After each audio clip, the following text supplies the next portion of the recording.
Mineral powder generally refers to the powder obtained after grinding processing of mined ore. The daily maintenance of the equipment should be done. A ball press should clean the remaining materials on the roller after the completion of use every day, so as to avoid some corrosive materials damaging the roller. The roller of the ball press as a wearing part. To be punctual to check whether the roller is worn and whether the roller is aligned. Roller is found to be worn or uneven. It should be replaced and repaired in time. 3. Be punctual to check the lubricating oil of each transmission device of the ball press.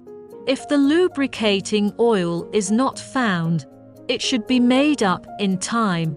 If too much dust is found, it should be sorted out in time.